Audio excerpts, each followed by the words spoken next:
আল্লাহ রাব্বুল আলামিন বলেন, পৃথিবীর জন্য আমি হলাম রব্বুল আলামিন, আমার বন্ধু হইল রাহমাতাল লিল আলামিন। আমি যেমন সকল পৃথিবীর সৃষ্টি করেছি, সকল পৃথিবী জগতের জন্য যেমন রব, আমি আমার বন্ধুকে তেমন সকল পৃথিবীর জন্য রহমত স্বরূপ কইরা প্রেরণ করেছি। বলেন সুবহানাল্লাহ। সম্মানিত ভাইরা, শুধুমাত্র জিন ইনসানের জন্য আমার আপনার নবী রহমত নয়, পশু পাখিদের জন্য রহমত। কেমন রহমত? একদিন আমার আপনার নবী রাস্তা দিয়ে যাইতেছে, একটা জঙ্গলের মধ্যে দেখতে পায়, একটা গাছের সাথে একটা হরিণী বেঁধে রেখেছেন। ওই রাস্তা দিয়ে আমার আপনার নবী দয়ার নবী মায়ের নবী যাইতেছে, এবং অবস্থায় হরিণীকে বলে, ইয়া রাসূলুল্লাহ, হাবিবাল্লাহ, আমাকে একটু দয়া করেন, মায়া করেন, আমাকে দেখেন 3 দিন হইল আমি না খেয়ে রয়েছি, আমার 2টি সন্তান 3 দিন হইল জঙ্গলের মধ্যে না খেয়ে রয়েছে, আমাকে যদি এখান থেকে একটু ছাড়াইয়া দেন, তাহলে আমি আমার শিশু সন্তানদেরকে দুধ পান করাই আমি আবার চলে আসবো। আমার আপনার নবী ভাবলেন, এই জঙ্গলের মধ্যে এক ইহুদি বেঁধে রেখেছেন, তখন ওই ইহুদির পারমিশন ছাড়া কেমনে ওই হরিণকে ছেড়ে দেয়? তখন আল্লাহ রাব্বুল আলামিন জানায় দিলেন, আপনি ওই ইহুদির বাড়িতে যাইয়া অনুমতি লইয়া হরিণকে ছেড়ে দেন। সঙ্গে সঙ্গে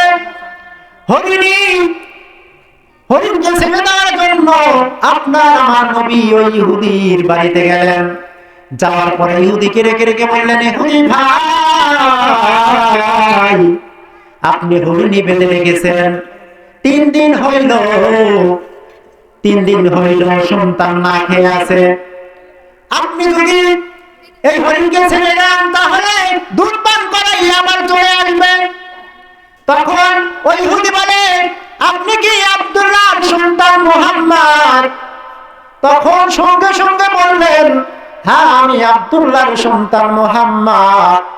তখন বললেন, আমাদের গোত্রের মানুষ আপনাকে মারার জন্য ঘোরাঘুরি করছে, আপনি সারা জীবন আমি শুনলাম, আমাদের গোত্রের মানুষের কাছে শুনলাম আপনি পাগল, আজকে দেখতে পাইতেছি আপনি আসলে একটা পাগল। কারণ ইহুদি ভাবছে যে হরিণকে যদি ছেড়ে দেওয়া হয় তাহলে কি আবার ফিরে আসবে? কখনো আসবে না। সম্মানিত ভাইরা, সঙ্গে সঙ্গে ইহুদিকে ডেকে বললেন, আপনি হরিণকে ছেড়ে দেন, যদি হরিণী সময় মতো না আসে, যে তরবারি দিয়ে ওই হরিণকে জবাই করবেন, ওই ছুরি দিয়ে আমার কাল্লা মোবারক নামিয়ে দেবেন, আমার কোনো সমস্যা নাই, আমি হরিণের জামিনদার আমি নিজে হয়ে গেলাম। আপনি হরিণকে ছেড়ে দেওয়ার পরে যদি সময় মতো না আসে, তাহলে ওই যে হরিণকে আপনি জবাই করবেন, ওই তরবারি দিয়ে আমাকে জবাই করবেন, আমার কোনো সমস্যা নাই, ওই হরিণের জামিনদার আমি নিজেই হয়ে গেলাম। বলেন সুবহানাল্লাহ। সম্মানিত ভাইরা, সঙ্গে সঙ্গে ইহুদির সাথে হরিণের কাছে আসলেন। আসার পর যখন হরিণকে ছেড়ে দেওয়ার জন্য ইহুদি রশিটা খুলিয়া নবীর হাতে দিলেন, আপনি নিজেই ছেড়ে দেন। সঙ্গে সঙ্গে হরিণীকে ছেড়ে দেওয়ার আগে নবীর হাতে দড়িটা দিলেন।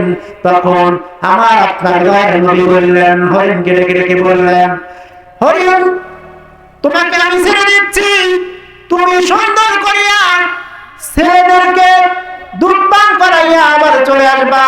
না আসলে দেখতে পাইতেছ এই ইহুদি দেখো তোমাকে জবাই করার জন্য এই তরবারিটা হাতে নিয়ে আসে, তুমি যদি সময় মতো না আসো তাহলে কিন্তু এটাই দিয়ে আমার কাল্লা নামায় ফেলবে, তুমি যাও, যায়া দুধ পান করাইয়া আবার তাড়াতাড়ি চলে আসবা।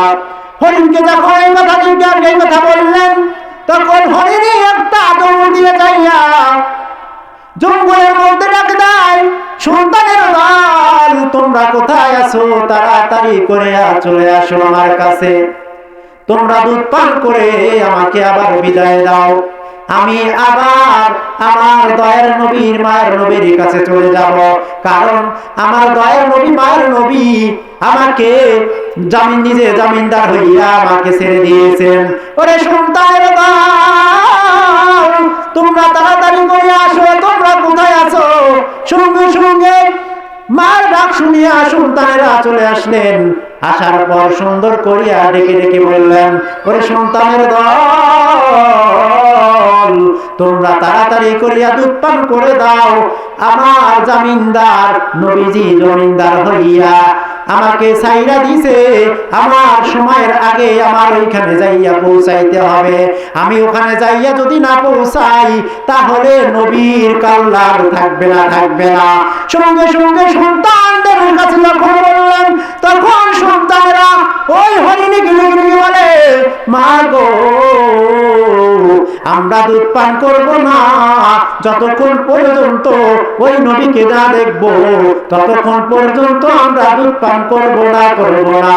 সঙ্গে সঙ্গে মা দৌড়ায়, সন্তানেরা দৌড়ায়, সঙ্গে সঙ্গে তিনজনে একত্রিত ভাবে দৌড়া দৌড়া নবীর কাছে যা পৌঁছাইয়া গেলেন। তখন ইহুদি অবাক হয়ে গেলেন, কারণ একটা হরিণী ছেড়ে দিলে দুইটা হরিণীকে সঙ্গে নিয়ে আসে, এ তো যেন তেন মানুষ হতে পারে না। কথা বলেন সুবহানাল্লাহ। সম্মানিত ভাইরা, সঙ্গে সঙ্গে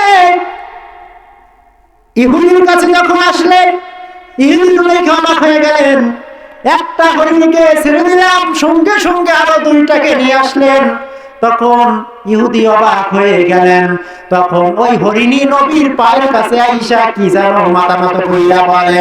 তখন ইহুদি আর বুঝতে পারে না, সঙ্গে সঙ্গে ইহুদি নবীকে জিজ্ঞাসা করলেন, রাসূলুল্লাহ হাবিবাল্লাহ হরিণী আপনাকে কি বলে মাথা মতো করিয়া?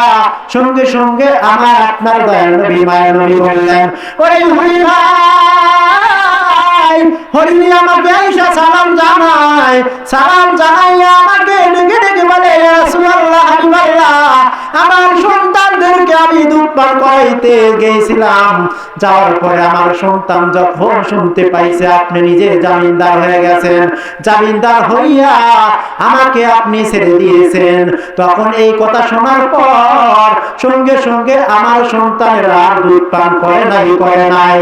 আমার সন্তানদের দল বললেন, যতক্ষণ পর্যন্ত রাহমাতাল লিল আলামিনকে না দেখবো ততক্ষণ পর্যন্ত আমরা দুধ পান করব না। বলেন সুবহানাল্লাহ। সঙ্গে সঙ্গে ইহুদি বললেন, ইয়া রাসূলুল্লাহ হাবিবাল্লাহ একটা হরিণী ছেড়ে দিলে দুইটাকে নিয়ে আসে, আপনি তো সাধারণ কোনো মানুষ হতে পারেন না।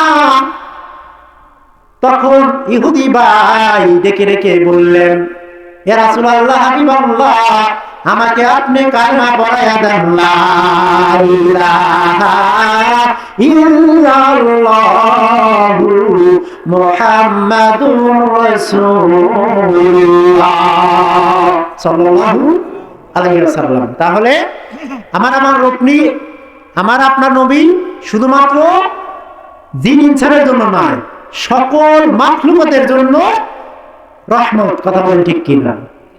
পশু পাখির জন্য কেমন রহমত, সেই নবীর উম্মত হতে পেরে আমরা খুশি না বেজার?